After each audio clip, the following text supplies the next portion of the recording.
So guys, जो अभी अपने पंखा चलते हुए देखा था वही पंखा है। आज मैं आपको इस पंखे को रिपेयर करके दिखाऊंगा। तो चलिए वीडियो को शुरू करते हैं। तो मैंने ये पंखे का नीचे वाला बैरिंग ले लिया। मैं इसमें बैरिंग लगाऊंगा। तो चलो मैं आपको इसमें बैरिंग लगा के दिखाता हूँ। तो इसके लिए मैं इसको बैरिंग को इसमें सेंटर में रख दूँगा और एक लोहे का पाइप से इसको अच्छी तरीके से ठोक लूँगा। याद रहे कि इसको आपको किनारे किनारे ठोकना है, वरना आपका बैरिंग ख़राब हो जाएगा। तो चलिए मैं ऐसे आपको ठोक के दिखाता हूँ कि किस तरह से ठोकते हैं। तो फिर फाइनली इसको ठोकने के बाद ये रेडी हो जाता है।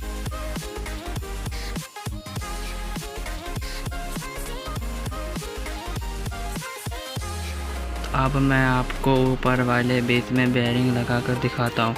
तो चलो, सबसे पहले मैं एक बैरिंग ले लिया हूँ और मैं ये बैरिंग इसमें लगा कर दिखाता हूँ। ये बैरिंग इसमें ढीला पड़ रहा था, तो इसलिए मैंने इसमें एक कपड़े का टुकड़ा लगा दिया ताकि इसमें अच्छे से फिक्स बैठे। तो मैं अब एक लोहे का पाइप ले लिया हूँ। अब उसकी सहायता से इसको ठोक लूँगा। याद रहे कि आपको बैरिंग एक किनारे किनारे पाइप मारना है, वरना आपका बैरिंग ख़राब हो जाएगा। ये लीजिए, मैंने बैरिंग ठोक लिया है। इसी तरीके से आपको भी ठोक लेना है, इस तरीके से मैंने ठोका है। चलो, अब मैं आपको ये कॉइल आपको इसमें फ़िट करके दिखाता हूँ। मैंने ये कॉइल ले लिया, इसके नीचे स्प्रिंग लगा दिया और इस स्प्रिंग को लगाने के बाद मैं इस कॉइल को इसके नीचे फ़िट कर देता हूँ, बैरिंग के नीचे। फिर बैरिंग के नीचे फ़िट करने के बाद मैंने रिंग लगा दिया। अब रिंग लगाने के बाद मैं इसमें अच्छे तरीके से इसमें रिंग फिट कर लेता हूँ। तो चलिए मैं आपको रिंग फिट करके दिखाता हूँ। तो फाइनली रिंग फिट होने के बाद मैं इसका ऊपर का बेस लेता हूँ पंखे का। फिर इसके बीच में से तार निकाल कर फिर इसको मैं बैठाने लगता हूँ। फिर बैठाने के बाद मैं आपको इसको लोहे की पाइप की सहायता से ठोक लूँगा।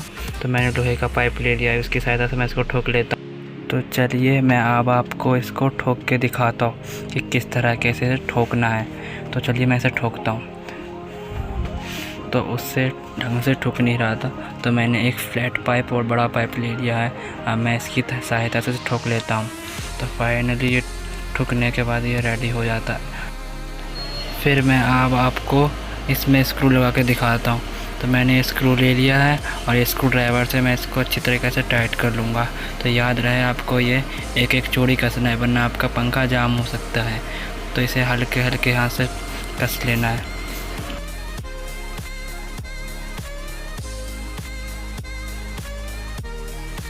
फाइनली वो कसने के बाद रेडी हो जाता है।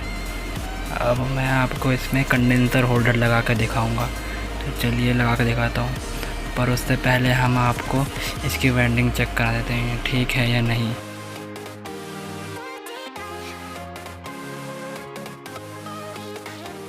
वेंडिंग तो ठीक है। अब मैं आपको इसमें कंडेंसर होल्डर लगा के दिखा, तो ये मैंने कंडेंसर होल्डर लगा दिया। अब मैं आपको इसके नीचे से तार खींच कर दिखाता हूँ। इसके लिए एक वायर का टुकड़ा ले लेंगे, इसके नीचे से डाल के ऊपर से खींच लेंगे और ऊपर से खींचने के बाद इसमें एक वायर में अटैच कर देंगे। अटैच करने के बाद नीचे वाले तार को पकड़ के खींच देंगे इस तरह से। ये देखिए, जिस तरह से मैंने खींच लिया तो ये एक तार बाहर आ जाएगा। अब इसी तरह से आपको सारे को खींच लेना है। मैं आपको इसका वायरिंग करके दिखाता हूँ किस तरह से करना है। जो कैपेसिटर का वायर है और जो पंखे का एक सेम कलर है, उसको आपस में कनेक्ट कर देना है और बाकी बचेगा एक रेड वायर, वो हमारा मेन वायर होगा। तो चलिए अब मैं इसका कनेक्शन कर लेता हूँ। कनेक्शन हो जाने के बाद अब मैं आपको इसको चेक करके दिखाता हूँ। तो चलिए चेक करते हैं। अब आपको एक सिंगल तार में वायर लगाना है और एक कंडेंसर किसी भी एक तार में आपको वायर लगा लेना है। अगर पंखा उल्टा घूमे तो कंडेंसर का तार बदल देना है, फिर आपका पंखा सीधा घूमने लगेगा। तो चलिए अब मैं आपको ये पंखा चला कर दिखाता हूँ। तो इसका मैं कनेक्शन कर लेता हूँ पहले और फिर प्लग को सॉकेट में लगाकर स्विच ऑन करता हूँ तो पंखा चल जाता है। अब मैं आपको इसका कनेक्शन करके दिखाता हूँ। जो आपका लाल तार है उसको आप ऊपर कर देना और जो आपका पंखा उल्टा घूम रहा है उस वायर को आपको बीच में कर देना और बाकी बचे एक वायर को उसको आपको नीचे रख लेना है। तो चलिए मैं इसका कनेक्शन कर लिया हूँ और मैं आपको चीज़ चला के दिखाता हूँ। ये देखिए, मेरा पंखा सीधा घूम रहा है। अब मैं इसको चला के दिखाता हूँ। अगर आपको वीडियो पसंद आया तो वीडियो को लाइक और चैनल को सब्सक्राइब ज़रूर करना। तो मिलते हैं अब किसी नए टॉपिक के साथ।